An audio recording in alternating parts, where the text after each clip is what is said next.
Hello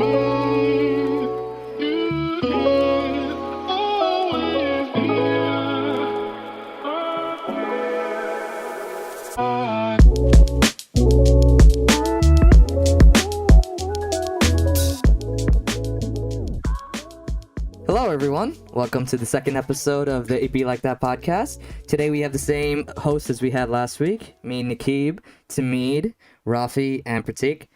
This week's going to be quite interesting. We're going to talk a little bit about The Social Dilemma later, the Netflix documentary that came out, a month ago, 2 months ago? But before that, we have some things that we really wanted to talk about.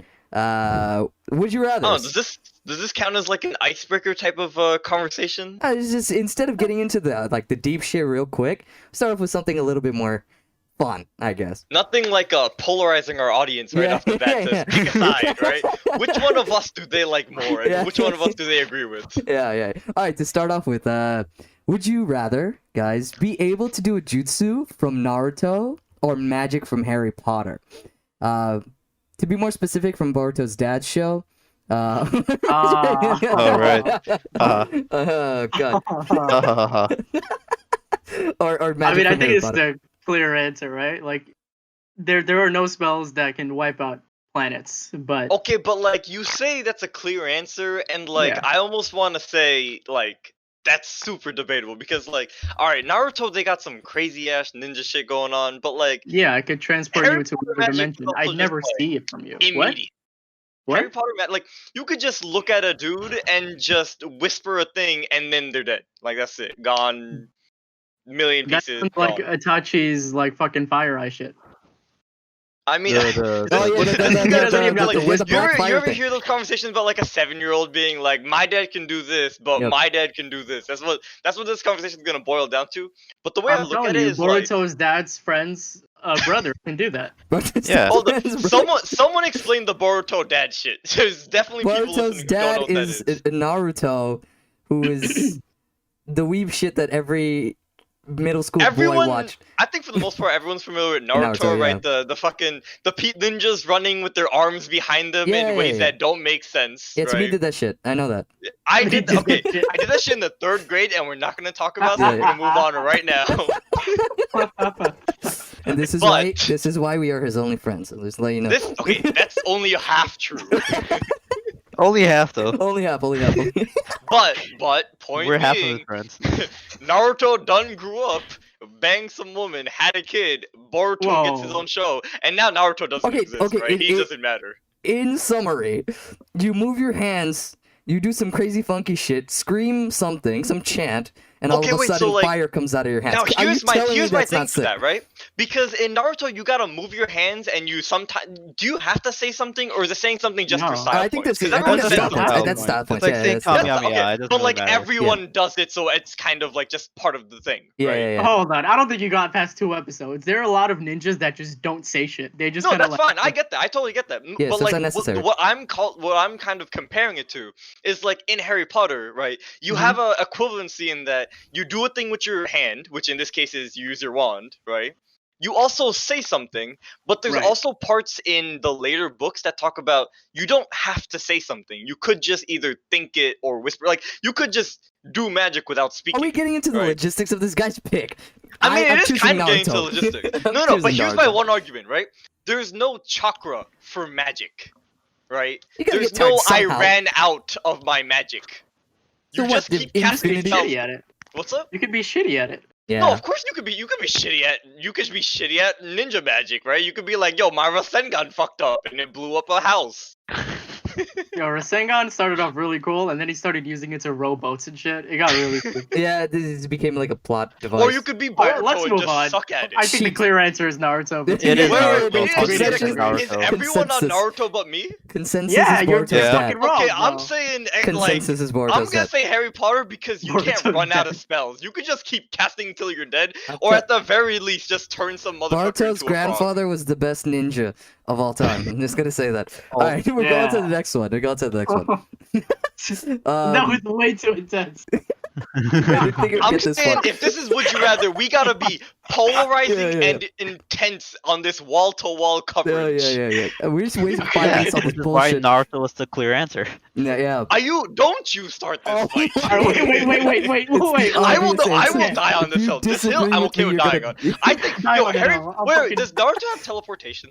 Yes. Silly question. yeah, he like does. actually, like I genuinely don't. So like, what's the limit on that? Like, you know how Harry Potter, you can just kind of. I don't remember exactly, but like I Okay, think it's evaporating. wait. The author of Harry Potter is still making changes, bro. Okay, That's some but that bullshit. okay, I don't think anybody wants to talk about J.K. Rowling because she's I think we're all on the same page here. I don't know if anyone's not aware of this, but J.K. Rowling is actively retconning / adding in things in canon that were never in the books, Yeah. like Hogwarts did have a black kid somewhere, or that Dumbledore was gay, There was one black kid. right? There's a black kid somewhere in there. It's just Somewhere, right? Is that true? And Wait, it's did like- she actually say that? Yeah, something. I think the black kid one. I don't remember exactly where it's at, but the Yeah. Dumbledore being gay was definitely a thing that people Yeah. made fun of her for. I right? know that one.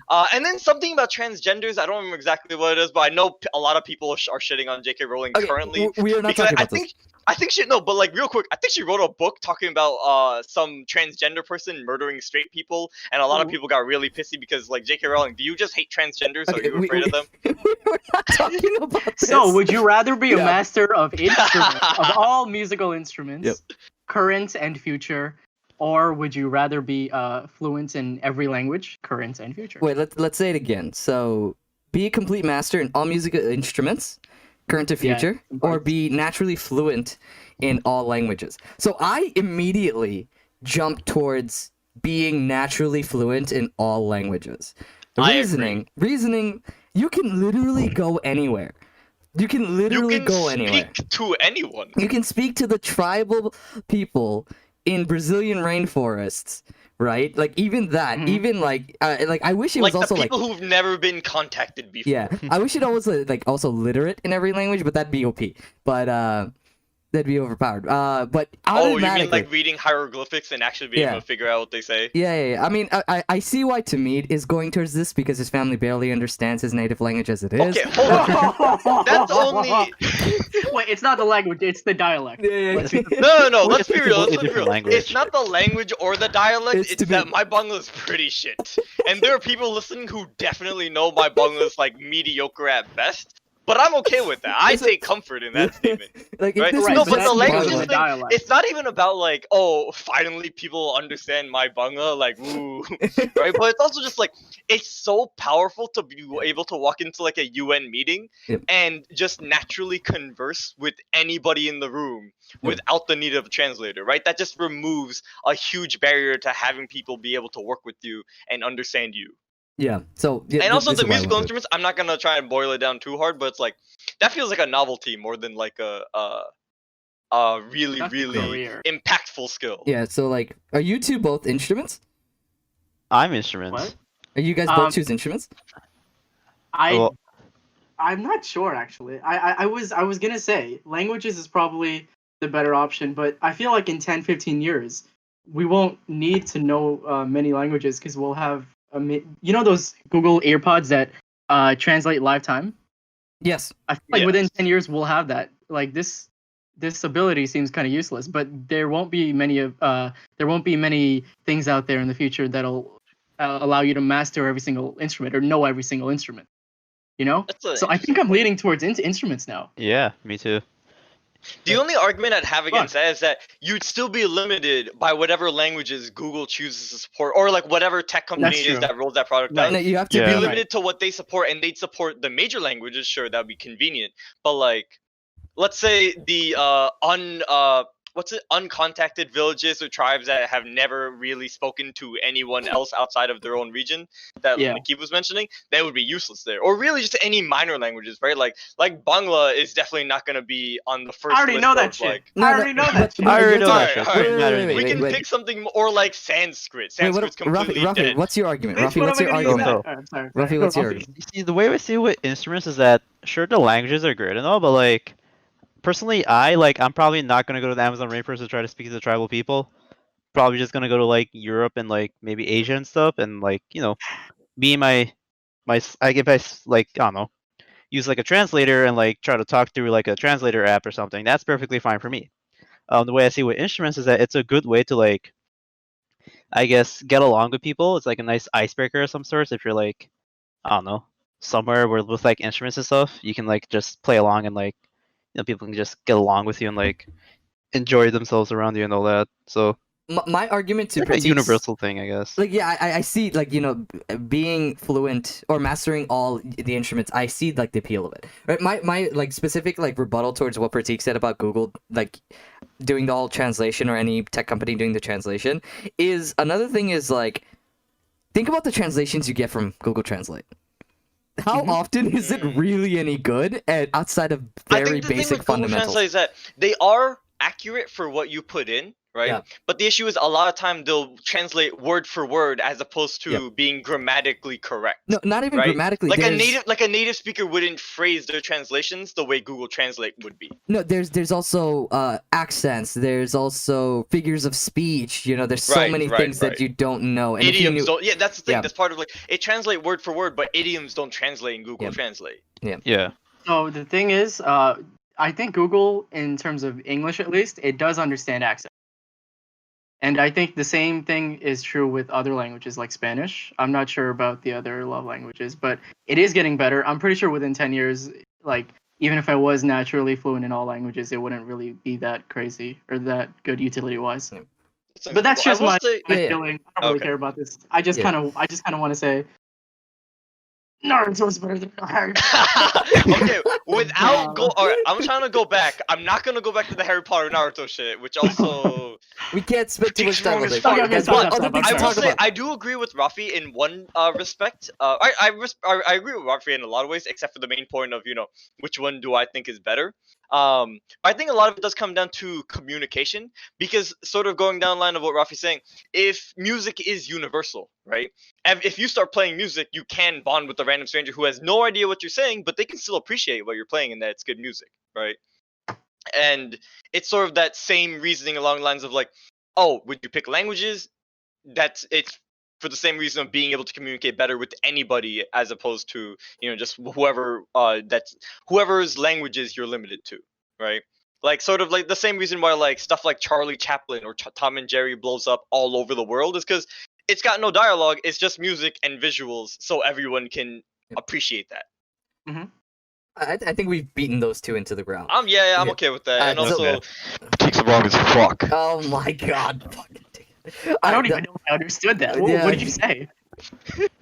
He said Pratik he is loves wrong you as very fuck. much, and you're an amazing human being. All I'm saying is there's no spell to make shadow clones, okay? Yeah. All right, let's move I on. think Let's move on. how about Horcrux? Oh my That's pretty dope. God. Is there a Naruto equivalent to Horcruxes? No. They can definitely make clones too. Or I'm gonna mute you. Okay, would you rather have a twin, same gender as you, or the opposite? Who wants to lead with this one? I mean, I already have a brother. Yeah, I was about to say, I sex? think I know Nakib's answer. I mean, wait, are all of our answers the opposite gender of what we already have? I don't know if I want a twin sister though. Like the same age as me. I feel like if I were to have a sister, if I would want a sister, I'd rather her be like way older than me, or not way older than me, like 5 years older than me, or like a lot younger than me. So either way, it's either I get a mentor or I get like a little sister, But for the sake of twins, I think I'd just stick to it the twin brother actually. I think like you share the same experiences. Like when you're completely the same age, you share very much the same experiences, and you can bond over that. I think most of the twins that I've met, generally, I mean, I'm generalizing the twins that I've met. This is true. How many? I mean, to be fair, how many twins have all of us met, right? 'Cause, yeah. I know like 2 sets at the most. I know like, one. Yeah, I think I know like 3 or 4 pairs. I know like 3, right? So like, and generally, like, I don't know how many of them legitimately have bad relationships. You know what I'm saying? I mean, again, that's inside. There's an inside relationship, and then there's outside the house relationship. Right. There's only so much that any of us know about what's going on. Yeah. So I would say, I'd take a twin brother. Yeah. Yeah. I'd personally want to go with the twin sister only because like the same idea of what you're saying of like you'd be able to share experiences with someone else, but it's also if I could pick, I'd say sister just for that slight like slight change in perspective that maybe she sees something I don't, right? Or understands something I don't, and vice versa. So wait, what if one of you guys looks better like as a guy or a girl? Like, say you guys are identical, right? But you're different. But say you're really hot as a guy, but not your sister. I mean, the thing is, I understand what you're asking, but I don't think there's really an answer there Yeah, because yeah. that can exist for any set of Yeah, yeah, siblings, yeah, right? I'm just Like, kidding. Yeah. you could easily just be like the ugly sibling and just be like, damn, I got the short end of this Yeah, thing. yeah. I'm Or just even kidding. if you are twins, like one could have like as just a single standard, one could work out and one could not, and just have massive differences in what's more appealing, right? But like, Yeah. That was just a dumb idea. that's Rafi? crazy. Okay, so I'd go with a twin sister because first of all, I don't have a sister, so it'd be interesting to have a sister. Second of all, it's like what Tami was saying, like it'd be a different experience because like twins, they're technically like genetically almost the same, right? Yeah. Yeah. So like it'll be like a female version of me, somewhat, who Or like you'd will be a male version of her. yeah, right. So it'll be like she will go to the same stuff, probably the same schools and like classes and stuff, but have a different experience because she'll probably make different friends and hang out with different people and all that. Also, if she's the opposite gender, nobody will ever expect us to be together all the time. It's This not is like a true. requirement that we have to dress the same and like be together all the time. We could just be our own like people. Yeah. That makes sense. Critique? I don't know if you guys experienced this, but my brother and I are 6 years apart, and our parents still fuck up our names. Like, What? I'll be called my brother's name, and my brother will be called my name. Wait, what is your brother's name? I've actually never known. At home they Oh. call him Olbik, Okay, and your Daknam? is Panini. Oh, you were actually Panini? Oh my god! Yeah, no, I actually am. I Your thought name that is was just his actually. I thought it was just a username. meme, bro. Okay. No, it's not a meme. I really okay. like that. Panini. No, that's Um, cool. Well, But okay, it's wait, probably dumbass just 'cause my question. mom You're calls me an that. Really Italian dumb question I'm sandwich. about to ask, right? To Did me, you know about the sandwich before or after you walked into into a restaurant and saw it on the menu? I think I Like, this is going back years ago, so you might not remember. But which came first? You knowing that it was a sandwich, or you seeing your name on a menu and wondering what's a panini? think the latter. I'm pretty sure like I saw my name on a menu and I was like, what the fuck is this? Mom, what the fuck is this? Can I order myself? Can I eat myself? How do I taste? Also, I feel like Nikki, that's not okay. I would probably ask for a sister, like a twin sister, just because I feel like no one would be like, "Oh my god, you guys are twins. Do you guys fucking, like do the same shit all the time?" Like if I had a twin brother, it would probably be like that. It would be like Oh, two that's a different pretty Oh, yeah. valid point. places. I know a like set that. of twins. I think Nikki and I are both familiar with a set of twins who, like, their mom and dad treat them like a fucking like matching pair with everything. Oh yeah. Yeah. Oh yeah. I feel like it'd get about right. annoying. Yeah. And like it's easy to do. It's really easy to do that when they're the same gender, and it's like, oh look, I can just dress up both of my dolls as the same outfit and stuff like that. Yeah. Yeah, I mean, I see everyone's points. Like, I think I don't think this is as controversial as the first two. Oh, Dude, the this first is one is definitely a lot less ridiculously polarizing. controversial. Yeah. Wait, I do have a follow-up question for all of you though. Yeah. Right? Yeah. So we're talking about what twins we'd want as a sibling, right? If you're a parent, what twins do you prefer? Like, let's say because twins are already a really low chance of being birthed, right? If you got the option to pick and choose, what would you go with? 100% girls. 100%. Like two girls. Yeah, two girls. Cause two boys. Fuck two boys. Jesus, my god.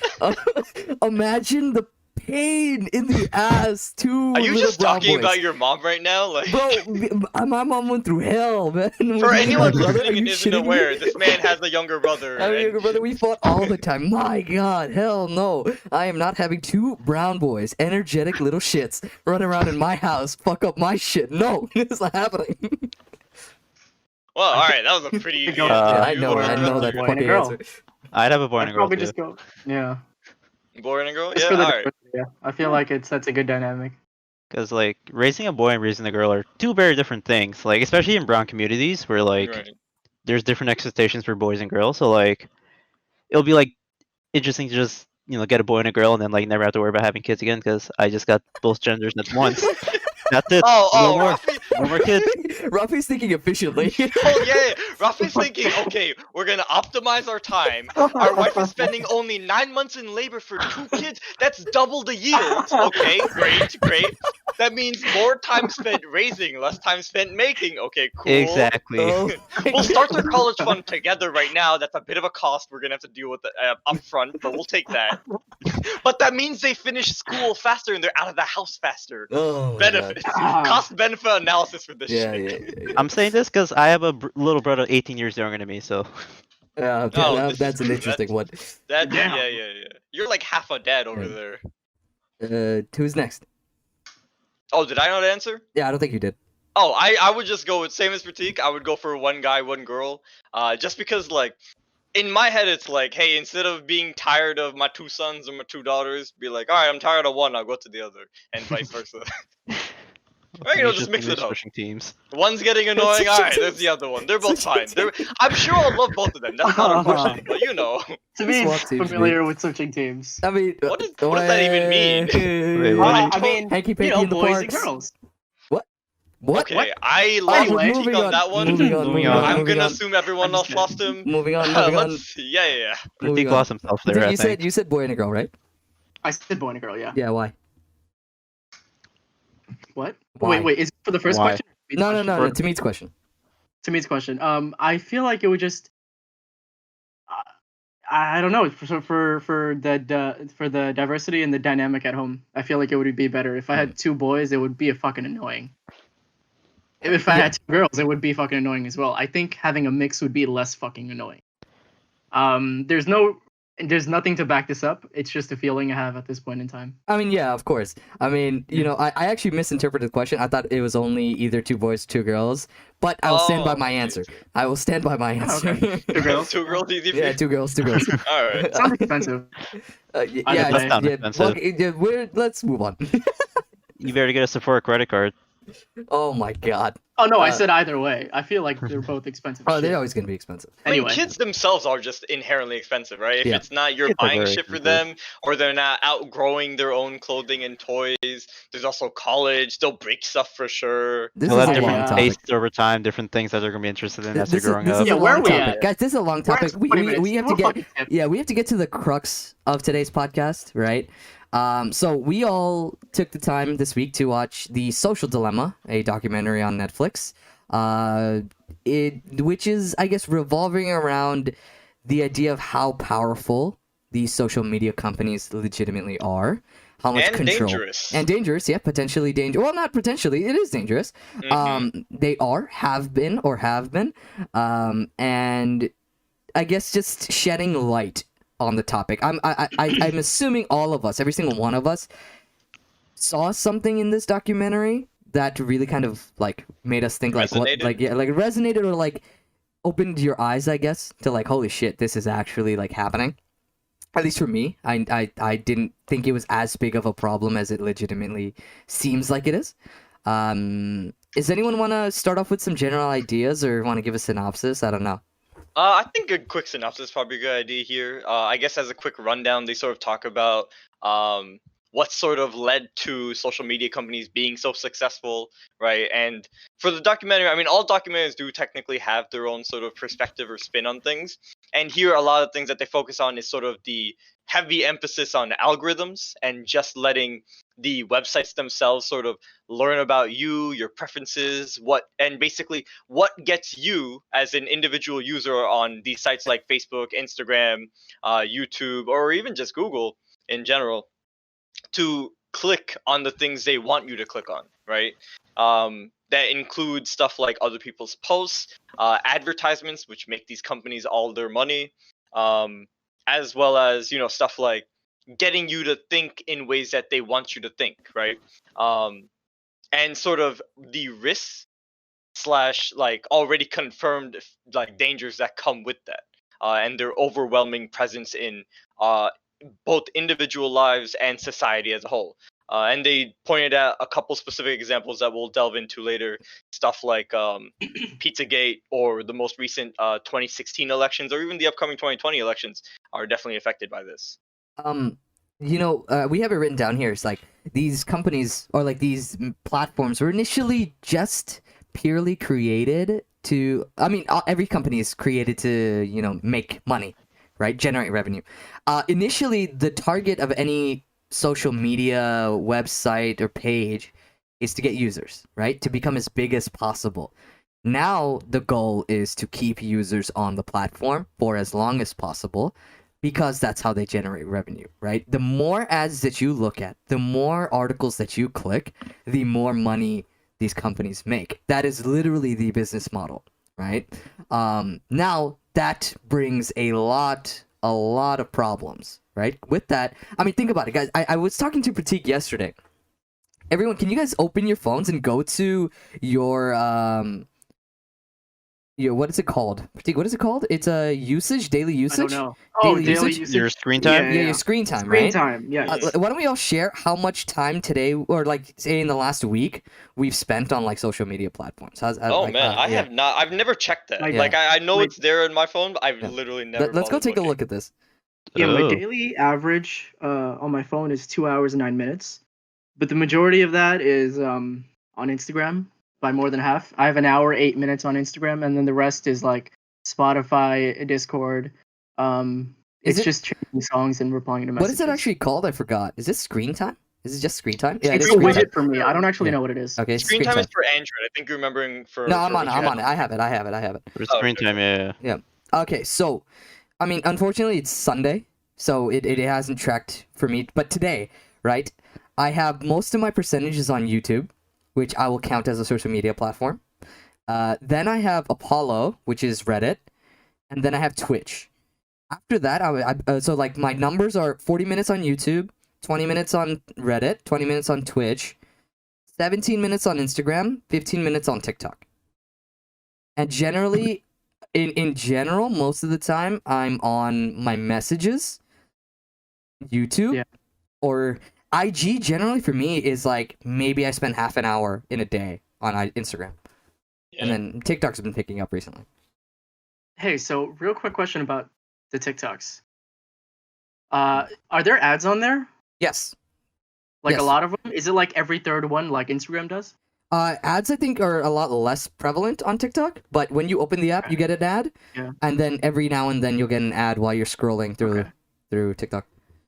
Now, Everyone in terms else. of TikTok, I think bringing up TikTok is kind of interesting because I also, for anyone listening, I personally don't have a TikTok, right? Same. I don't use it very often, although I do get to see a good amount of them either from people. Wait. Did Rafi tell us his screen time? Oh, okay. Oh, So we haven't for- gone through it. Let's do that first, actually. So for today, let's see. Says there on social media, I spent like an hour. Entertainment, so that's YouTube an hour, and then travel. So I use Google Maps that I was driving around, so 52 minutes of Google Maps. So altogether, it's like, if you add it together, it's like 4 hours of my screen phone time. So on And, like, average, yeah. how long do you guys think you spend on like social media, like total social media? Social Like, per day? media. Hour Let's say 16. percentage. Say like percentage of your phone usage. How much of it is actually social media? And I'm talking Reddit. I'm talking Instagram. I'm talking Facebook, TikTok, YouTube. I think Huh. that's a I lot. think That is a lot, yeah. because at least in my head, I feel like phones have become almost synonymous with social media use, Yeah. right? Yeah. If I'm not using my phone to, let's say, I don't know, directly like text or contact someone else or just GPS, I'd say social media is at minimum 50% of my use, if not more. Yeah, I would say I'm probably around 60 to 74%. Even if it's not like the big stuff like Instagram or TikTok, I'm on Reddit constantly. I'm on Reddit constantly, or YouTube. I mean, it's just so easy. I mean, that's the issue with these apps is that it's so easy to just open them up and just, all right, I'm gonna start reading, or I'm just gonna start seeing other people's posts. Yeah, and the best ones are the ones that are geared towards you, and those are the ones that you're on so long, you know? Sure. Like, I consider Reddit being a little bit more unbiased than others, but even Reddit is geared towards, like, me. The issue is that, and sort of, I think Social Dilemma does talk about it briefly, so I won't delve Yeah. too deep into it. But like, the issue is that a lot of these sites use algorithms to give you what you want. Reddit gives you a bit more control in terms of this is what I'm interested in, so you're voluntarily signing up for it. And plus, Right. because of how Reddit sort of organizes itself based on upvotes, right? Based on other people thinking, yeah, this is cool, more people get to see it, right? It's not as algorithm heavy, but it is still social media. It's still prone to disinformation. It can still like Reddit still has its own issues to deal with that are not exclusive, that are not exclusive from other social media sites. To me, kinda- did you get your Oh, hourlies yet? Oh, I did. Okay. Off the top is YouTube, Reddit, and then Instagram, and then I'm not counting like Spotify and messages because Yep. that's not really social media. Okay. But yeah, YouTube, Reddit, and Instagram are my top three. Timmy, you had a question. Did you ask it? I mean, I don't think I About let you TikTok. finish that. Yeah, something about TikTok. Oh, it was for TikTok. It was basically it was in relation to Pratik's question about advertisements, right? Because you mentioned before that these companies are one of their biggest purposes to make money, right? They have to be profitable. It They is have their to be biggest purpose. sustainable, Yeah. right? Companies like Facebook, Twitter, these are all publicly traded companies, so people get to see how much money they're making and how heavily they're monetizing their business model, right? Like Facebook, one of the reasons it's as big as it is that it is a very, very what's the word I'm looking for? Very profitable business model, right? It's very easy for them to collect, sell their user data, and to basically focus on their advertising end of things, right? Facebook being the second biggest online advertiser, only second to Google, right? Twitter for a while, and this is for people who maybe either aren't following it or just aren't aware. Twitter's had a bit of a rough like social media stream for when it comes to money because they're not quite as profitable as they want to be. Right? They've always struggled having a consistent income from quarter to quarter, and that's also a problem that's hit Snapchat. Right?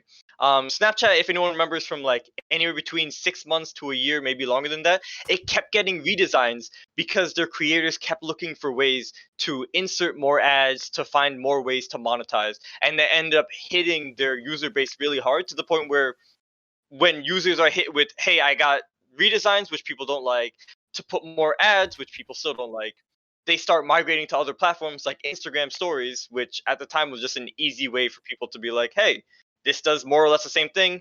A lot of people already had, like, Instagram had a bigger user base, so we can just jump over there, right? So the reason why I'm saying all this is that a lot of these companies, being that they're publicly traded, you get to see how much money they're making. You get to see how their current monetization policies are affecting their bottom line and how heavily they're monetizing their users. TikTok is not a publicly traded company, is it? I mean, I don't think it would be I don't publicly think so. traded unless. No, I don't don't know. think so. I don't Or, think so. I can check. TikTok is I owned by don't think ByteDance, right? And Yeah. ByteDance, I don't know if it's publicly traded or not, right? And Well, I the guess thing that's is, if they are publicly traded, they also have to choose to be on which stock market they want to be a part of, this is true, right? So if it's TikTok's owners, like official owners, are Chinese, right? Like that's official. If they Yeah, don't ByteDance. want to be on American stocks, they could choose to be on the Shanghai market. Is it Shanghai the stock market in Is China? it Hong Kong? It might be Hong Maybe Kong. not Hong Kong I market. don't Hong know Kong a much. part of China? I don't know if Hong There's Kong a trades couple China. there's a couple of stock exchanges. I'm like 80% confident Hong Kong is one of them because China's emphasis on Hong Kong is using Shanghai. it as like Shanghai. is it, oh Shanghai. Okay, my bad. Shanghai. Is Hong Kong one of them? No, I'm I just mean, Hong curious Kong about has a stock exchange. No, Hong Kong, Oh, Hong Kong. okay. But Got it, China's got it. main stock exchange is the Shanghai Stock Exchange, which I don't know if we have access to over in the States. Okay, then I guess maybe this question is, may not be answered today, and that's fine. But I guess the big thing I'm getting at is the way TikTok monetizes its stuff, right? People don't really know, Yep. right? We don't know a lot of information about how it gets monetized. We don't know if it's purely just from the few ads that are getting served to us, or if they are actually selling off user data, sort of like how Facebook is akin to. Or, I mean, there's always the overarching security issue of TikTok where their user data is stored in China, and that's sort of the big thing that got the Trump administration all riled up. But I guess that's just that's a question to keep in mind for the future when it comes to new social media sites, and sort of just wondering, okay, we know about previous sites and the issues that come with their monetization policies. What's going to happen with this one? Yeah, it should be interesting to do this monetization. I kind of want to transition this into what we have here, right? It's location based. I wrote down Google recommendations, but location based, I guess, gearing of what you see. It kind of really like opened my eyes to see how, like, I was always wondering, like, how dumb could you be, to believe the Earth is flat? how dumb can you really be to believe that climate change is a hoax? And then Wait, you real know, quick. yeah. Sorry. I just want to make sure. Did we touch on why the movie is saying that that these 10 companies have too much power and they're probably bad? Well, we're gonna get into this, right? Like we're gonna get into Okay, why perfect. this is And because also, it's really for about this. anyone who's watching, they could probably also like watch the Yeah. documentary themselves for Yeah. like that specific answer. I mean, tell me you guys don't really like think that, like, you know, like how dumb can you really be to not believe in climate change, right? Like how dumb can you Right. be to not believe in like believe the Earth is To round? not believe in Like- science, to think right, you like know he- more than Yeah, scientists that and studied all their then lives and then the years of school. documentary like goes into how geared these recommendations are considering the location that you're at, right? With Mhm. you know, with the states like the red states or you know what like you know in general population. I'm speaking completely in the general sense where you know climate change is not as big of a deal with red states as it is blue states. Google recommendations will initially tell you if you type in climate change, it'll be is a hoax, right? We all saw that. Yeah, And if you type depending in on your here, location. like if you do it here, we're gonna get how climate change is affecting the world. How bad is it? How long do we have left, right? And Right. this like this, I was watching this and I was like, how the fuck is this possible? Like how is this even allowed to give different searches? This is specifically Google searches to different people because of what Google thinks will get them to stay on the website longer. Like, how is that even allowed? I thought that was insane because that's a it's a version of confirmation bias to a whole nother level. Oh Yeah. You know, where the information that you're getting, that like, because people who search it up, no matter where you are, will think the information that you're getting is legitimate. You know? Yeah. I mean, the issue there becomes like sort of the way you phrase a question. How can this be like? How can Google doing this be okay? It's sort of like Google's not even doing that, right? Like no one at Google, like no individual at Google says, "All right, in Kansas we'll say climate change is a hoax as a top search result," but in New York we'll say, you know, the how it affects the world. But that's the danger of their algorithms, that this is all done automatically, right? Once people start talking about, oh, is climate change a hoax in Kansas, that blows up, and that it's sort of like a snowball effect where more and more people start to see, oh, climate change, is it possibly a hoax? They start to question it, and that just gains, that sort of rises in the search result. Yeah. Yeah, like it's like it goes into the idea that I have like that we have listed right after. It's how to determine truth, right? Like how do you determine what is true or what is not? If the internet is your main source of information, how would any person, any logical human being, really determine it without going into scientific papers, which most of us, even I don't do. I don't go into reading peer-reviewed scientific journals to research climate change. Like I'm not gonna do that, right? Like because I'm a simpleton, right? I'm not gonna do that. But I'm sure most people don't have the patience for that. exactly, right? Like you do it in college because they tell you to, and then outside of that, you never do it. Like unless you're in the field. So how? I think real Yeah, quick. yeah. I was actually on Reddit a couple days ago, and it was something, and then down in the comments it led to like saying how the paper that this article is based on, it's bullshit, right? Because they were studying something, some type of sickness, and they looked at treatments. They looked at how many people were in the trials for it, and it was only like 100 people, and this was supposed to be like an illness that affects like 100,000 people, a million people, whatever it was. But like the article didn't talk about it, and they only talked about how it was successful. They never mentioned how the sample size was really like tiny. And I looked further into it. It turns out a lot of these papers that are supporting a certain trial or something, right? They get published all the time. Like, so even if you go look into it, if you don't have the patience to read 20 fucking pages of really boring ass shit, you won't realize that this article is bullshit. It holds no truth. Yeah. So like this It's even harder. this is the question that I kind of want to ask is how would a regular person determine what is legitimately true or it is a personal truth, that one that you choose to accept? Like how do you guys think someone will actually tackle this? Because it like yes, you can say you have to do your research, you have to look it into it, right? But someone can very easily tell me, like, do your research, like, do my research, and find out that climate change is a hoax, right? Like, climate's, You you to a know, bunch of blogs / other websites or YouTube Yeah. videos,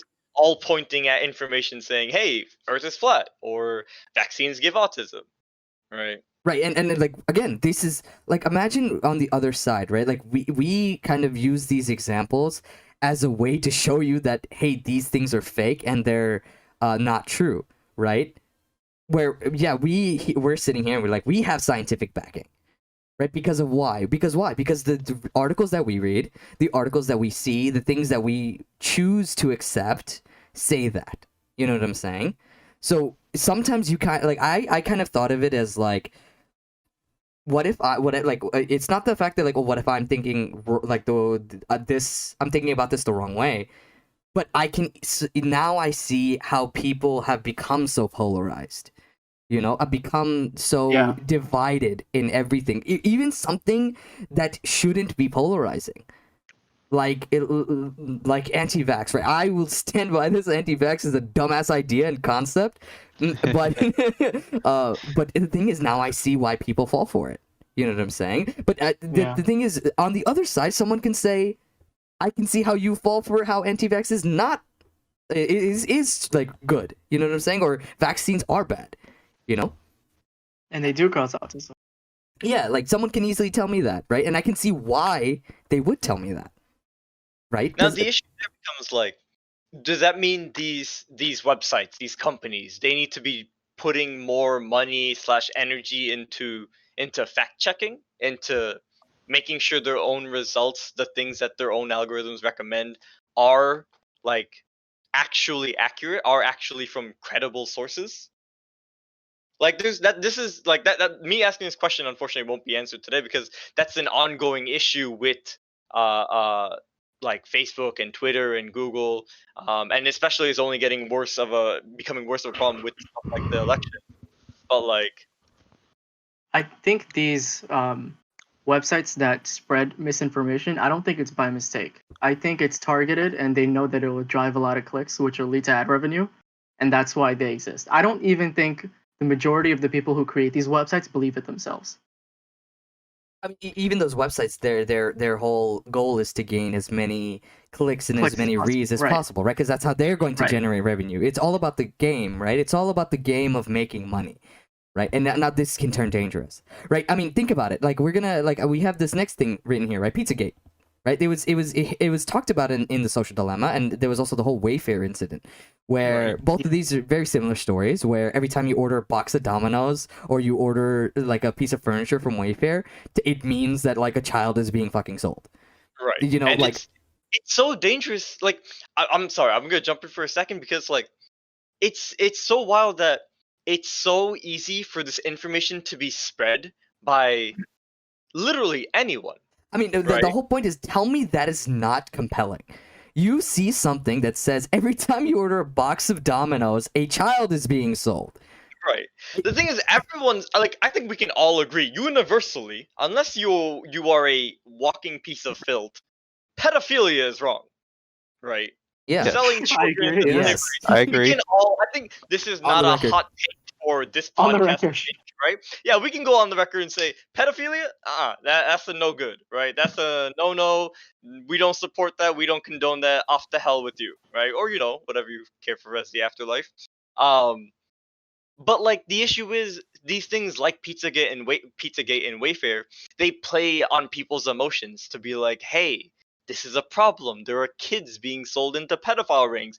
Do something. Spread this information. And if at minimum you can at least share the information to help, raise awareness about the situation, people will, which is understandable, except for the fact that this was never real to begin with. And it's so easy for perfectly, normal, intelligent people like any one of us to be like, oh, I'm going to share this just like any other cause would be shared. Yeah.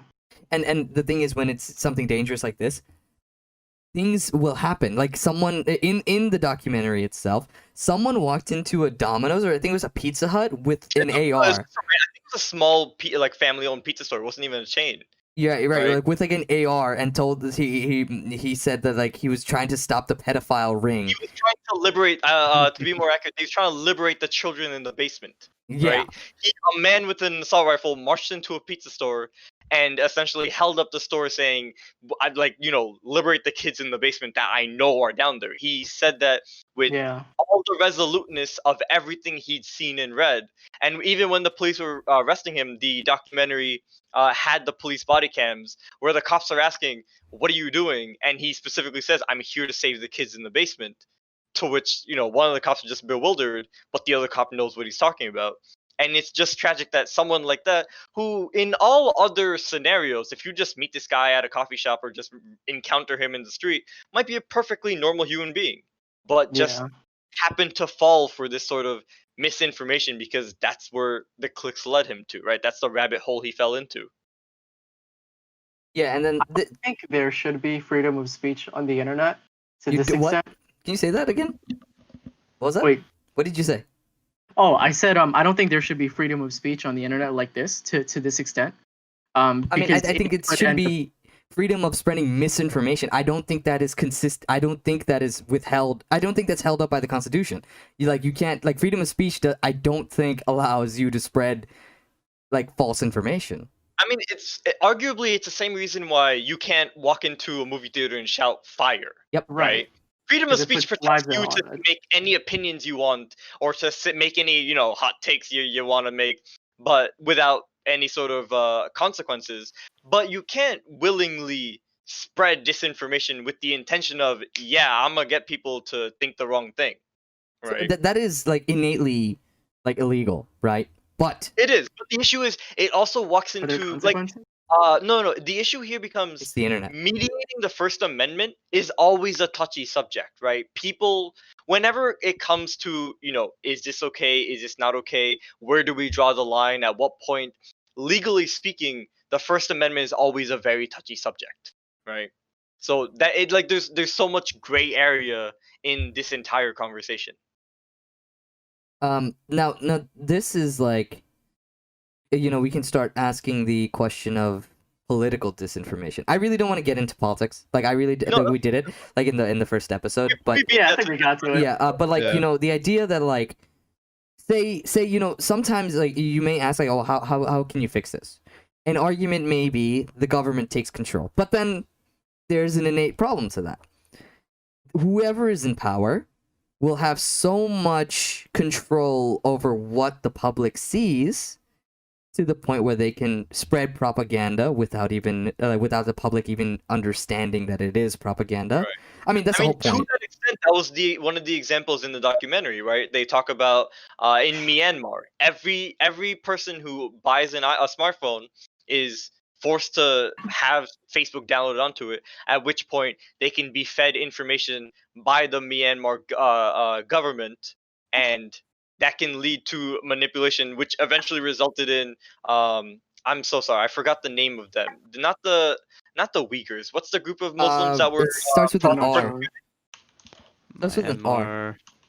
It was a genocide, right? Yeah, it was. It was genocide. genocide. It Was was it in- mass rape. It was an The exodus. of Rohingya. Rohingyas. Thank you. Yes, right. A lot of that was started because of disinformation that the Myanmar government put forth on social media to misinform their citizens. Right. So to Nikib's point, it's incredibly dangerous for a government to have control of that. Right. I mean, the whole Bolsonaro election in Brazil was highly driven through social media. They were in the documentary. These Brazilian citizens were chanting Facebook. I don't believe the documentary covered this, but a very similar example came up in India, where I believe people were literally being murdered. I believe it was Muslims being killed by some very, very extremist Hindu groups because of misinformation that was spread on WhatsApp specifically in that instance. Right? Oh my And god, that led- fucking WhatsApp, bro. WhatsApp. have you heard? WhatsApp God. news. WhatsApp. I mean, God. WhatsApp is as an inside joke is it's hilarious for brown parents to spread anything and everything to each other. But in this case, there were actual consequences that resulted in the deaths of people, right? And it's I think WhatsApp is a little bit different because it's driven by your friends. direct messages versus Yeah, nothing network. is gonna be recommended to you, right? right? Yeah, I don't use I don't use WhatsApp. It's just purely messages, right? messaging. It's purely messaging. Yeah. It is So really I don't. So I you can't. It's not really WhatsApp's fault at all, right? The It's just thing is there is that like I stupidity think and what lack was of brought fact up check. after the murders was like I believe the Indian government was trying to have WhatsApp implement some sort of in-app fact checking for the articles that are shared, right? Sort of like if you're sending it to someone, there would be Yeah. like a little disclaimer below that, hey, this article above me is wildly false, or isn't. So once Corona started and hit India, I'm in a Facebook page with my cousins and my uncles and aunts. My uncle started sharing posts about like how ginger and lemon tea was supposed to keep you safe from Corona. Oh man. Oh All yeah, I that. heard that. And I think it was like a couple posted a day for like 2 weeks, and then when all of the people got riled up from misinformation, right? Then fake WhatsApp warnings were being passed around where it said there will be will be arrested if you spread misinformation about COVID, right? So then they started spreading misinformation about the consequences of spreading misinformation, and it just kept on getting Like, worse. were these people were literally copying and pasting like, hey, this is from the government into someone's WhatsApp This messages? seems like Something like that, yeah. this Like seems like such they a were circle saying you'll jerk. be arrested. This is such you a circle spread jerk, man. misinformation. My God.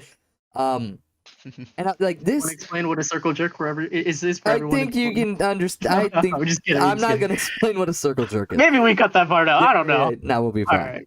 Then we have not even just misinformation like being the only dangerous part of social media. We have, especially in the United States, of how it affects everyone who's on social media.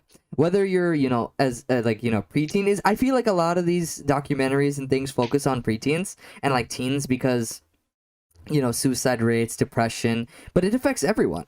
You know what I'm saying? Like, Yeah. I'm not like detracting away from the problem. I'm not trying to detract away from like saying like, oh, teens shouldn't get the focus or anything. I'm just saying I feel like it affects everyone, even when you're an adult. I think the reason they focus so much on kids is that it affects them so much Yes. more harshly. Yes, Right? very, very At much least true. as an adult, think of it sort of like this. You know when a teenager kind of has their first breakup or has their first heartbreak or rejection, and Yeah. it's like, oh, this is the worst thing that's ever happened to me, Mhm. right? This is a 10 out of 10 in terms of my emotional pain. But that's also because they're a teenager. They don't know any better. That to them could actually be their worst heartbreak, right? Very much. Whereas for an older adult, that might what you used to register as a 10 out of 10 might not hit them so hard because they've gone through so much more emotional turmoil or had a wider range of experiences, right? And like being a teenager and being so emotional at that age, everything is there. Everything is there and placed in front of you, right on your face. You're so much more susceptible to that. Right? Everything, right? Like whether it's a breakup and then that person moves on and you see that online. Imagine what that does to a 17-year-old or 16-year-old, Like Yeah. Or to like see seeing that. random strangers or even your friends and family criticizing your pictures or calling you out for something in front of everyone else who then suddenly gets likes on their comment calling you out. I mean, it's something even as simple as not getting as many likes on a photo that you posted recently than you did before, or not getting as many likes as your close friends. As something as simple as just a number under your picture will kind of destroy you in certain situations, right? I think Right. the reason that they focused on kids more than younger kids is that because their suicide rates were higher. Yes. I think for middle schoolers it was more than double. It what, went up by high schoolers 100%. Yeah, Or more than 150%. like that, yeah. 150% I forgot what it was. in preteens or anywhere. Yeah. I think it was like until like 15 or something like that. Crazy. But like Yeah. like the whole question I guess I'm trying to ask is what would you teach kids? Like what would you teach your own kids about Right. social media? Considering that we've grown through it, like I think all of us are technically Gen Z, or millennials. I think Pratik, you're the border, We right? all Millennial. more or less fall on like that weird borderline territory, right? Yeah. I believe the documentary maybe. defined Gen Z as 96. 96 and above. Yeah. So we're literally just barely Gen Z, but then I've also seen millennial be argued as 90, like up to 96. So like, Yeah. So- somewhere. So, We're at that is- border. but like I think all of us can say that we, even if we like grew up like even if like Facebook came out in 09 and like Instagram came up after that, we kind of grew up in this environment. What do you think you would teach your kids about social media? Would you not let them on social media? Would you tell them to be careful? Like, what would you do? I would take a cue from the people who actually created the monetization AIs and everything. I would not let my kid on social media until maybe, I think they said high school. I would take it that far. Yeah. Until I would maybe Would- allow them YouTube access in middle school or something. Would you? Do you honestly like think that you would be able to go through with that? Like, you know, at a certain point, you don't have control over what they look at. You can say that like, no, don't do it. I Like would- you're not allowed to. Right. I would definitely put an effort into it after seeing the stats. Like if suicide rates go up like that, then depression rates are arguably going up at that rate or higher, right? So I mean, I and depression is fucking killer, right? So I wouldn't want my kid to go through that. I would try to prevent it as much as I can. Robbie, what do you think? So, I could kind of relate to like so like some of my younger cousins, like my 10-year-old cousins, they use Facebook, right? But all they really do with Facebook is just talk to each other, like talk to friends and family, and that's pretty much it. They don't really like use the social media aspect of like, you know, like going through pages and like joining groups and all that, Posts. or posting pictures. All they really do is just talk to each other and like call each other. So like, I guess if I were to have a kid, they will most likely, if it's like, oh, I need to talk to my friend in some way, like let's say in middle school they need to talk to their friend in some way because they're probably going to want to talk to their friends, right? Then sure, I will let them use social media, but like make sure that they know what the restrictions are. Like, oh, just really just use it to talk to your friends. Use only this platform. Like they can only use like, let's say Discord or I don't know, like WhatsApp or something that's only purely messaging, but they can't really touch something like Facebook or Instagram until they're much older. So then my question there would be, because like what you're saying, I don't think is wrong in the slightest, but I'm curious as to how you would enforce that, right? Yeah. Would you give your kids a smartphone to allow them to download WhatsApp and Discord or whatever platforms you thought was okay? I don't think you're gonna be able to give them No. a phone that's not I'm a not. smartphone. I'm not gonna buy them a smartphone. I think more than likely I'll probably just let them use my phone if they need to, or like something that I own, maybe my laptop or something. But like I won't give them a thing of their own until they need it when they're older, when they're going out by themselves and all that. You know, I think like my answer to this is it really depends on what my son or daughter really is, like how mature they are at whatever age. You know, I think like my biggest thing is what I would try to teach is that the biggest thing is your own mental health when you're on these social media platforms, right? Especially when you're a kid, like whether you're on Facebook or Instagram is, yes, you follow your friends, you talk to your friends, but a lot of it, they will be posting pictures, they will be talking online, and being online is a whole different story to being in person. People will say things, do things online that they would never do in person.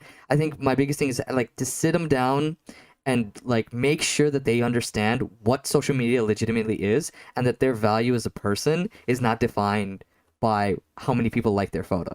You know, how many friends they have. I remember when I was younger, like I would like I didn't have like I still don't have like an obscene amount of friends on Facebook, even though I don't even use the platform. I Are would you see. telling me you haven't hit 1,000 yet? I haven't. I have not. I think I'm at like 500. Are you really a Facebook user Bro, if you haven't hit 1,000? The thing is, I haven't, and like I would legitimately think that I was valued less because less people were friends with me on Facebook. I thought that, like I did, and Right. it's such a sad thing to really think about, but it is the innate nature of social media. Like if I post a picture on Instagram that gets less likes than maybe like one of my better pictures, I will Mhm. feel a certain type of way. Like it doesn't bother me nowadays, right? But it doesn't Right. make me feel like I don't completely not think about it. It doesn't hit you as hard now. Of course. Right. So I like the Okay. crux of my argument is that teach them what the real idea of social media is, and if it's changed by the point I have kids, then obviously things will change. But if it is the way it is right now, it is legitimately about teaching them to understand the mentality you should have while you're on social media, and instead of like the way we were like put onto social media is just jump in the pool, jump into the deep end, and Figure it out try to swim. You know what I'm saying?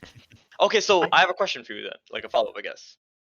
let's just assume for the sake of argument that social media more or less stays the same to how it is now, right? Because I think none of us can really predict slash factor in any changes down the road. Let's say more or less what we're familiar with as Facebook, Instagram, all the platforms, right? I don't know if you mentioned it, or at least I don't remember, but does that mean you say you would talk to them about social media and how to deal with the like it affecting their confidence and whatnot? At what age do you think that would be appropriate for them to actually start making and using these accounts then? I don't know if there's a given age for something like that. Like, I really don't think that there's a given. I feel like if I had the like, if I had it my way, right, it would be up to the point where I see my children, I see my kids as becoming, strong enough or mentally like sound or mature to understand what I'm telling them. Okay, But that's not gonna happen. That is not gonna happen. I don't have kids, but I know that's not gonna happen. Like, I know what's gonna end. Never be strong and mentally No, intelligent. no. What I'm saying is that I will never be able to control my kids to the point where I tell them like, hey, now it's okay to make a social media account. They're gonna have one whenever the fuck they want one. That's what's gonna end up happening. Wait, okay, but now see, that comes with a separate question of sort of what I asked Rafi before of that comes with questions of accessibility, right? Yeah. Does that mean you would give them, or they would have the medium to create these accounts at a younger age? Like, would you have any reservations about getting them a smartphone when they're younger? I mean, I would. I guess you look into the options. Like, obviously we're missing an entire piece here is our spouses, right? You're missing an entire piece this here. Is a one-side right. Right. We can only share our opinions, but yeah, you're absolutely right about that. Like, so if there's an option in which I can get them a phone that is, do you remember the phones that we had that were technically smartphones? They were like technically smartphones, but you could barely do anything on them.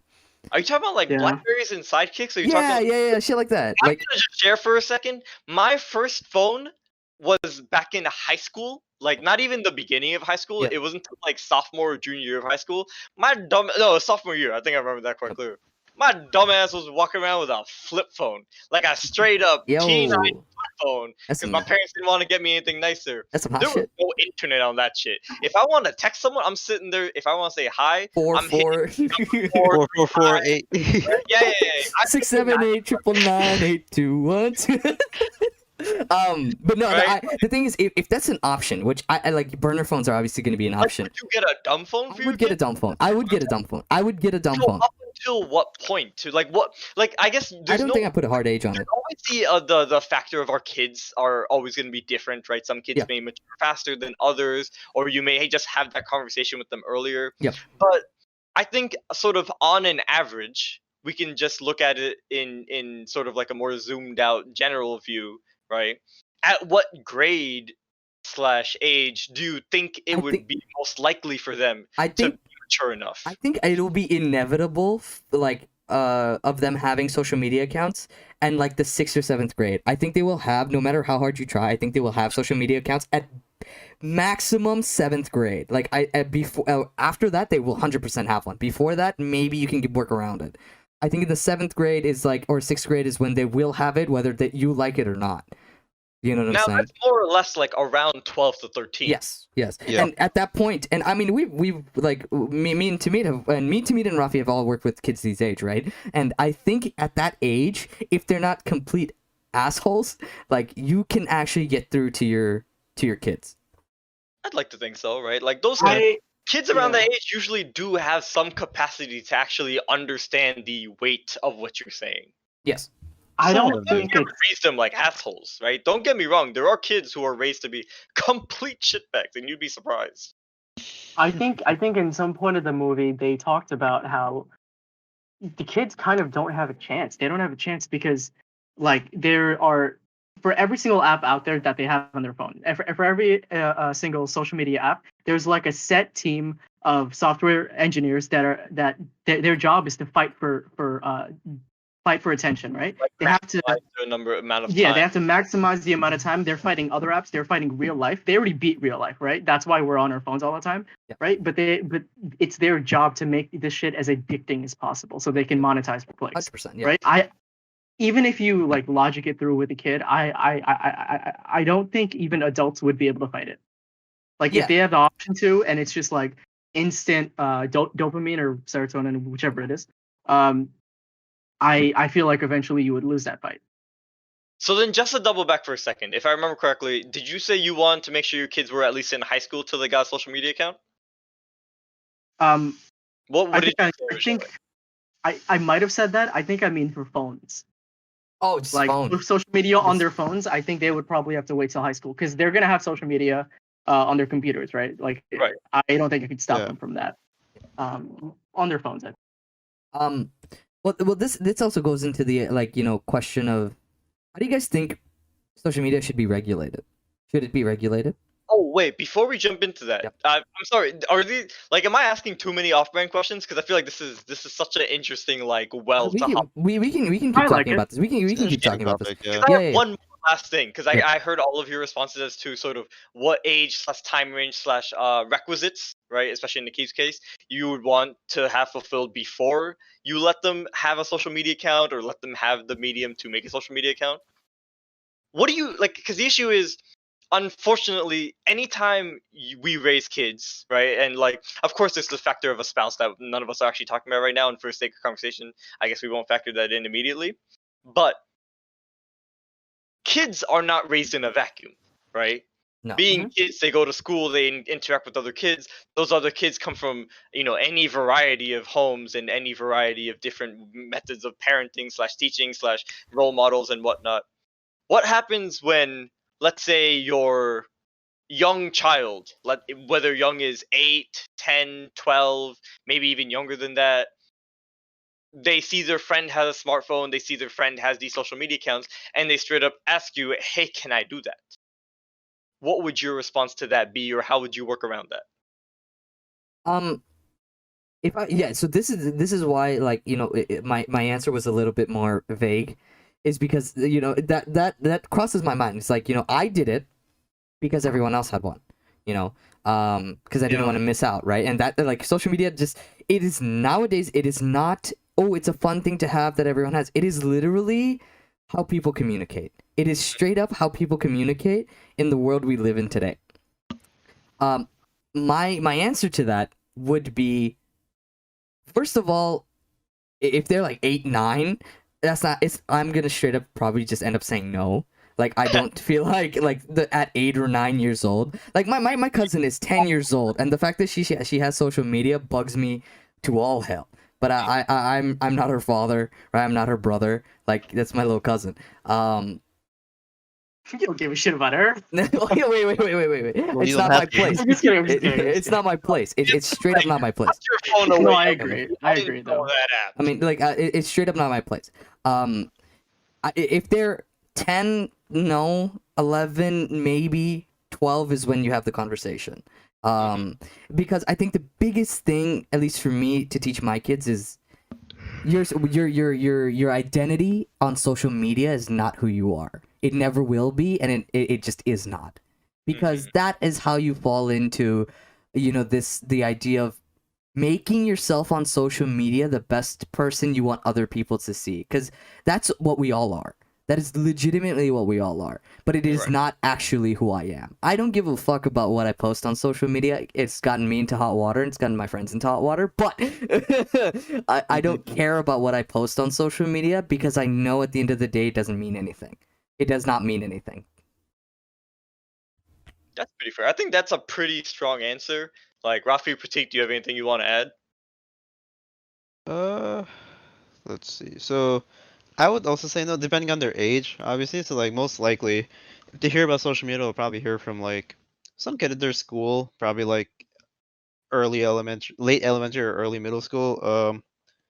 And depending on their age, like Nakeeb said, it'll probably either be like a no or like a conversation like, well, you can have one, but not now. You're too young, or like, you're not ready for it, or like it's just like too complicated for you, or like some explanation as to why they can't have it, not just like a straight God said no. it's a sin.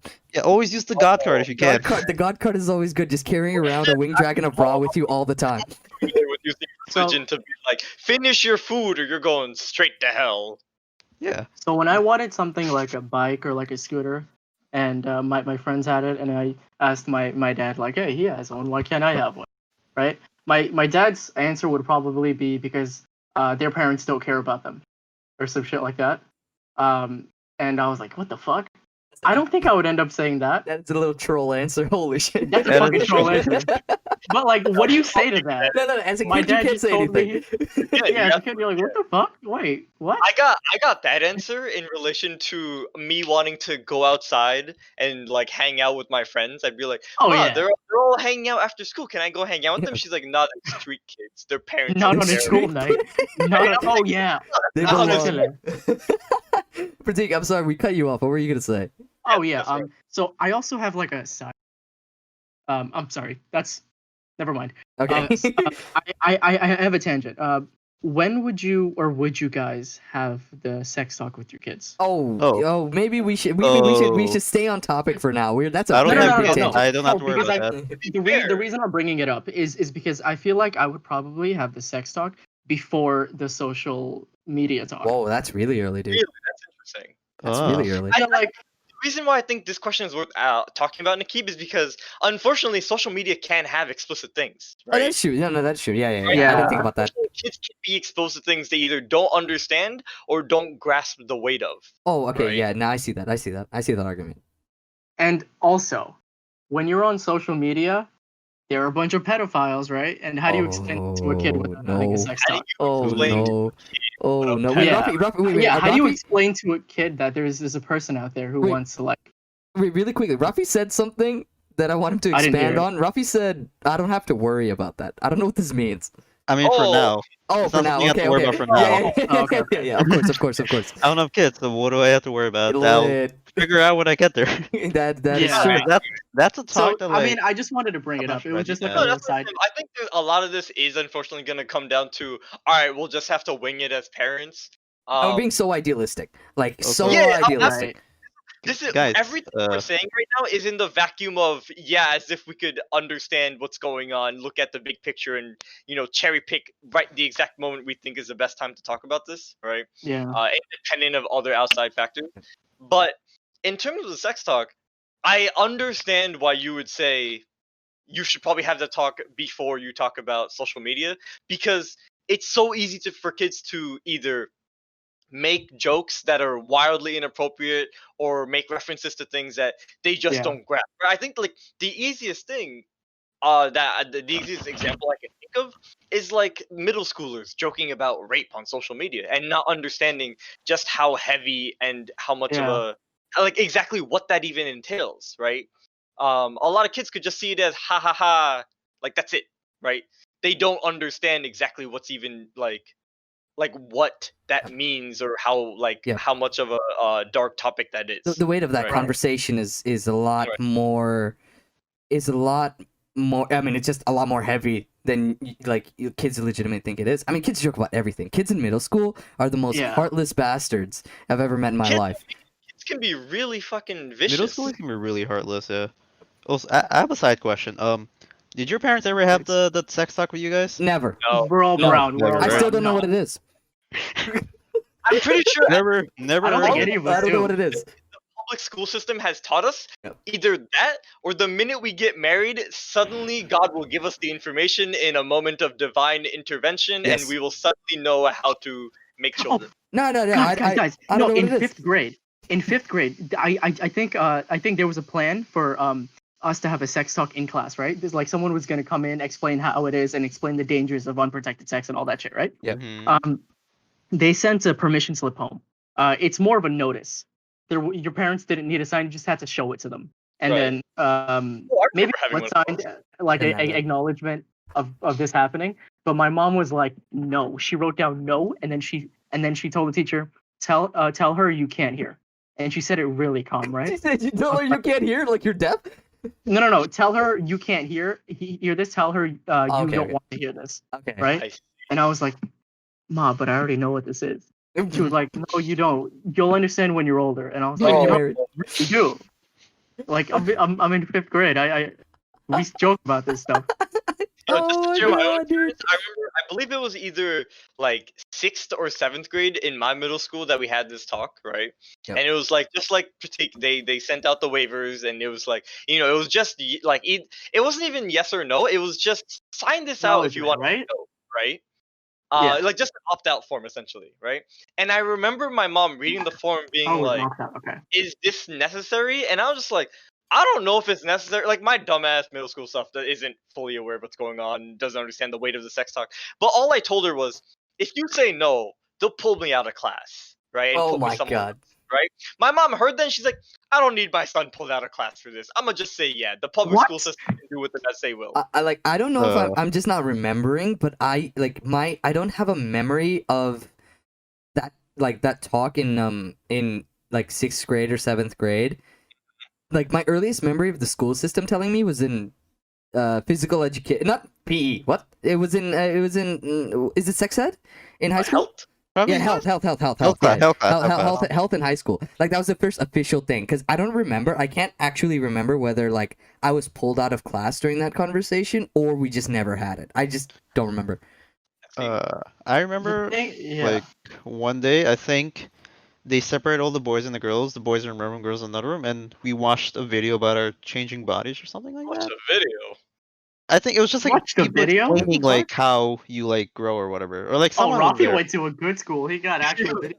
You No, need no. to go to a better one. You didn't go to Mommy and 117 Daddy for paid elementary school, did private you? school. Elementary, I went to PS86, the school Oh, right next to Oh, the house. no. Wait, are we going I never to- mind, I don't know. Not a problem. I'm not. I don't remember whether or not it was a elementary school or middle school, but like it was a day where like they separated the boys and girls, and they had like someone explaining like how your body changes as you grow up or something. I will say Interesting. on the day that they explained in my middle school how like how everyone's like how puberty works essentially, right?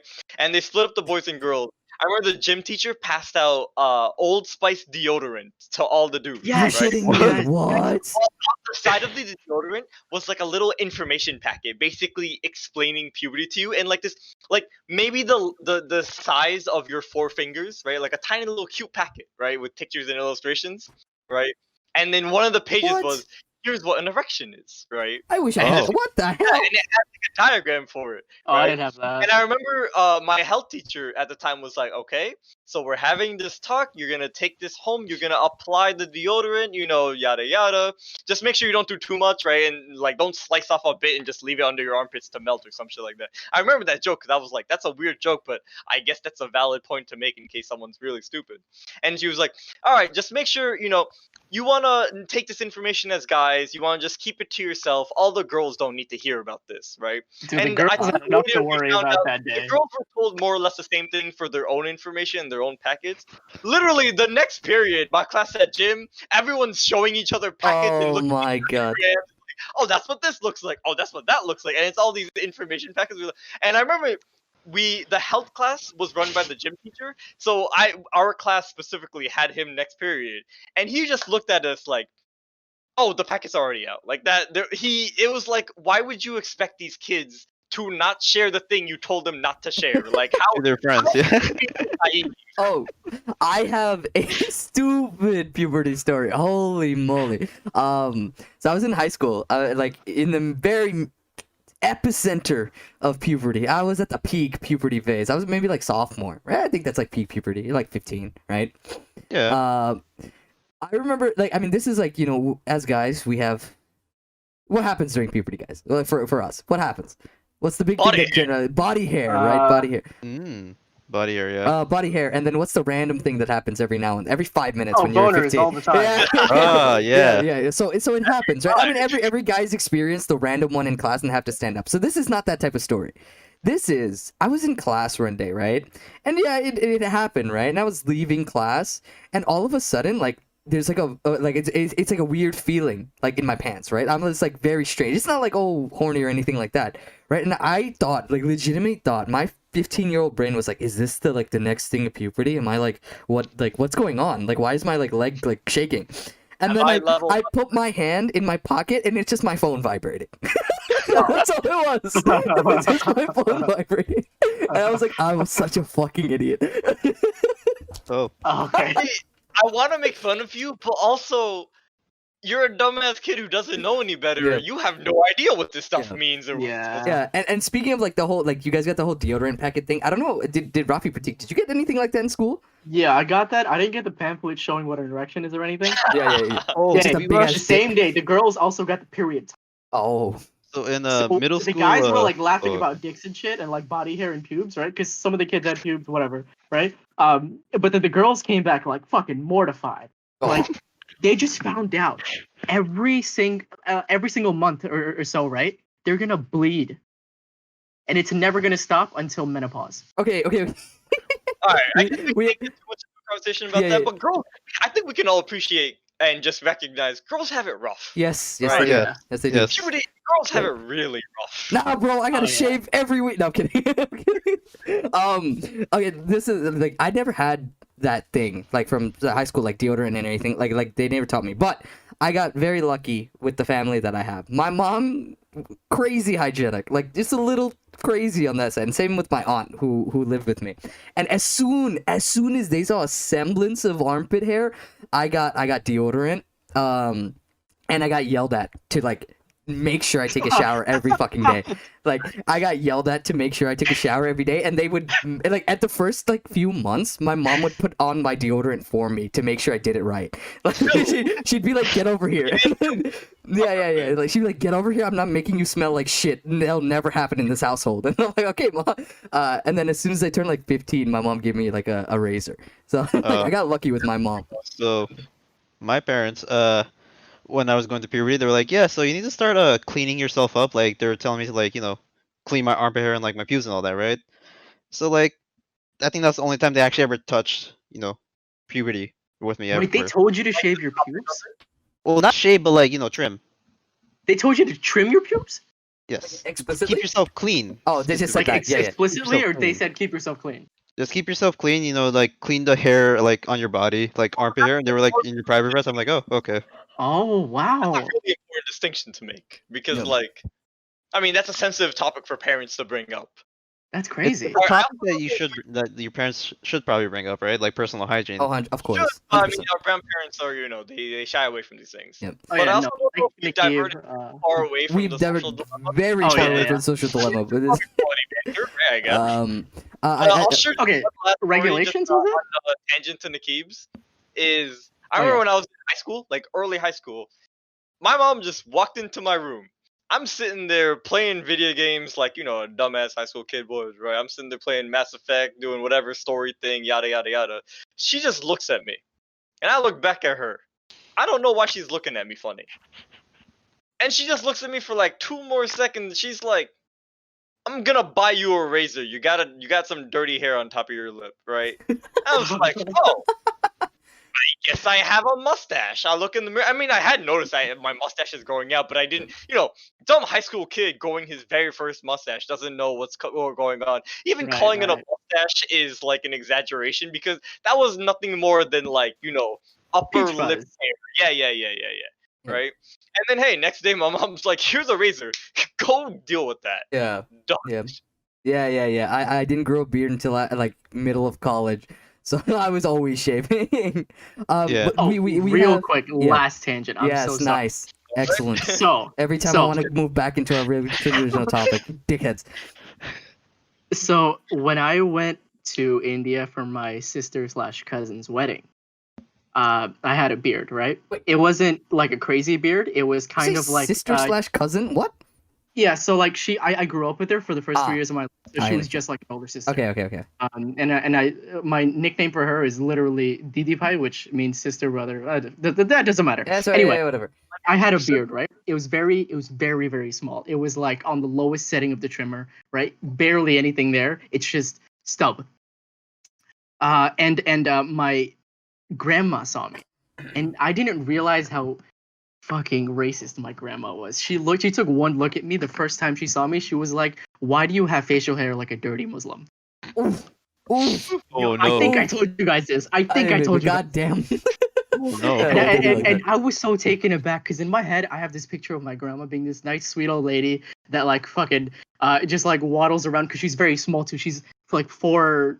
I think she's a little bit shorter than my mom. My mom's 4'8", she's 4'6", and like my image is just like very cute little woman, right? And then she comes out with this racist ass comment, and I'm taken aback. I don't know what the fuck to say, so I just smile and nod my head, and I just change the conversation. That is the most critique thing. I love it. Being like, Dude, I was so scared. Oh my god. a dirty Muslim. Like, damn. That's fucking crazy. Yeah, bro, it happens. It happens. And the thing is, the city that they live in is it's half. It's like very close to split in half of Hindu Muslims. Isn't that right? Calcutta? It's Hyderabad. Oh, Hyderabad. Okay, Hyderabad, okay. okay. Yeah.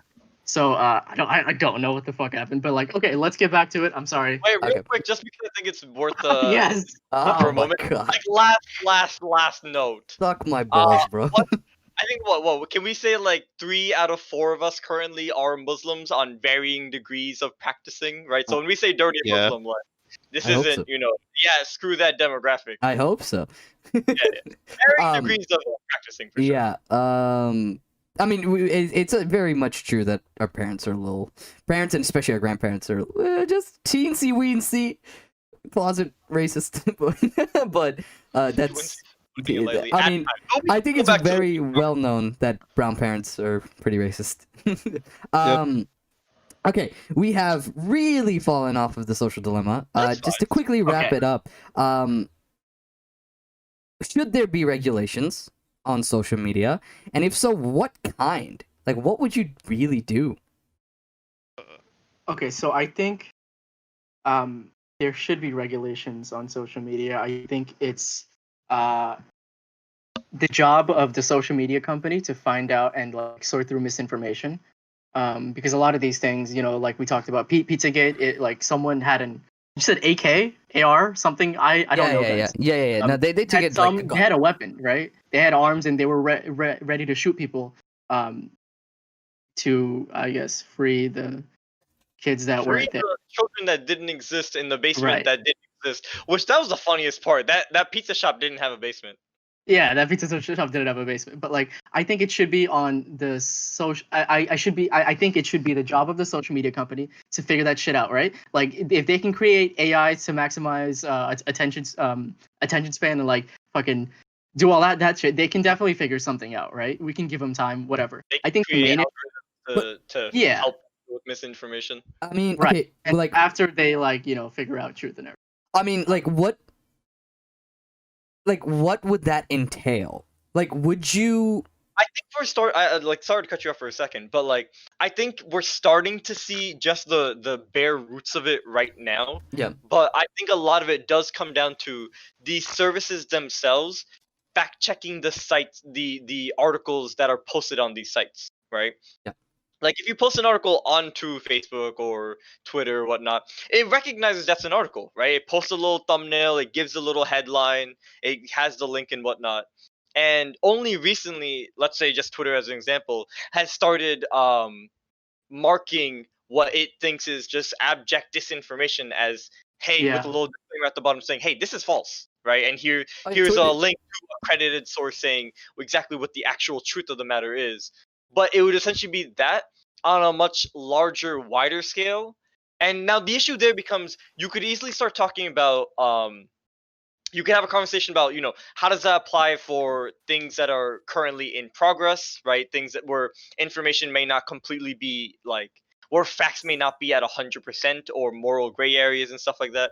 But I think at the very least a sort of site-wide fact checking of the articles and and sources of information that could mislead people needs to be implemented so that people prior to clicking on a site that says the world is flat, vaccines cause autism, and the Democrats are all pedophiles, like they see a disclaimer saying, "Oh, this is objectively false. Here's a reliable source explaining the matter itself." Right? Explaining that Wayfair isn't selling children, or explaining that I don't know why that cracks me up. it's silly, but like it's so easy for people to think, oh, this person sounds and speaks like they know what they're talking about. They must be trustworthy. While at the Yeah. same time, a website like Snopes or PolitiFact, right, accredited fact-checking websites, are just in big letters saying this is a false accusation or this is a false statement. I know Right. Twitter's doing that. What's up? Twitter's doing this. Twitter's doing that, but even Twitter, it's sort of like it's still on a small scale, right? They don't do it to all articles, they don't Yeah. do it to all accounts. Like I think in the news we've seen that Donald Trump's Twitter has been specifically like it's been constantly like fact checked, Yeah. and it's because as a president he has such a large platform. But what I'm proposing is doing it on a wider scale, all accounts, all articles, and not just on one platform like Twitter, but hey, All Facebook, of them, right? Instagram, I mean- right? Like there's also the idea that then you give power back to, like, you have to tell these CEOs, these companies, that this is what you have to do, right? Someone has to enforce it, and if you give the Right. power back to these companies, they have no, I guess, motivation to legitimately do it that will detract away from their revenue. So that, I mean, that comes down to laws being passed. You're yeah. super right about that, and I think that's why this sort of what I'm proposing, what I'm talking about, it can't be done on a sort of voluntary like media network by network basis, Yeah, right? there has to be pure What national Twitter's regulation. Right, exactly. What Twitter's doing is currently because Twitter wants to, because their CEO Jack Dorsey feels like it's such an important thing. But at the same time, on the other end of the spectrum, Mark Zuckerberg has specifically gone on the record to say, "We are not the arbiters of truth. We do not police what is right and wrong." Right. Yeah. So it can, in my opinion, it can't be on a voluntary basis. It would have to be there would. I personally think that there should be some sort of government regulation. Right. Now, of course, that gets into murky water where we talked about, if the government has too much access or influence over social media, that could be its own problem in itself. But at the very least, in a sort of democracy, if there is government regulation that can help enact this sort of fact checking and help regulate it, I think that's a good step in the right direction, right? A lot of government regulation has led to things that are very common in our lives that had initial resistance, right? Something as simple as like seatbelts in cars, right? They were not a standardized thing. That's something started by the government. At the time it was being proposed and it was being passed, car companies were like, no, we don't want to do seatbelts. It's bad for you, right? Just straight up being like, it's bad for you. But to us today, that's a common sense thing, right? Sort of in the same way, I feel like it would be helpful for the government to enact some sort of regulation mandating fact checking. And maybe 10, 15 years from now, that becomes a common sense thing that you look back and be like, yeah, why wouldn't we have done that? To make sure that the information being spread is factual and true and not just outright lies. Yeah, I mean, like there's also the idea that whatever the government like does now, like there's also that argument of how much are you allowed to regulate the internet. It's as a public, I guess you count the internet as a service, right? The whole internet as a service. Yeah, it's a service. Right, like you say, like there has to be regulations on what social media platforms do. There also has to be regulations on what the government is specifically allowed to do, right, to control it. So there is both Government is ideas. allowed to do pretty much whatever, right? Like a couple of years ago, they removed net neutrality. I don't think there are specific limits to what they can do. No, but I'm saying that, like, morally, there has to be, I mean, there has to be, morally, yeah. like, It's a completely different story. The internet as like this infinite service, you're super right about that, right? Nothing's ever gonna stop. Like if I wake up tomorrow and I decide I'm gonna host a website accusing I don't know, Michael Bloomberg of having murdered like of having given Roosevelt polio somehow in some crazy convoluted scheme or conspiracy, right? Nothing will stop me from doing that. And the Right. internet definitely can't stop me.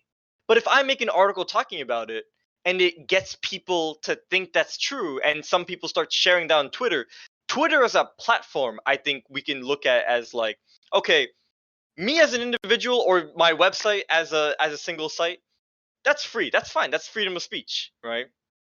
Sharing that is also freedom of speech.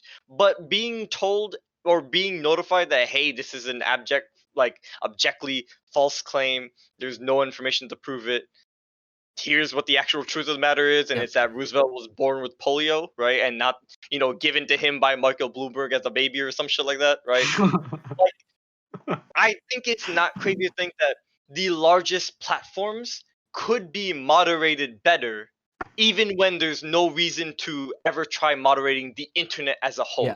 And with Zuckerberg saying like he is not, like, Facebook is not the arbitrator of truth, like fundamentally, like that may be like true, but it is his duty. I guess I would say it's his duty to do it because Facebook is such a large platform in which people get their information. Like if like imagine Wikipedia goes back and says we are not the arbitrator of truth. Bro, are you shitting me, Wikipedia? where like it's proven to be generally like reliable no matter how much you're like in high school like high school teachers.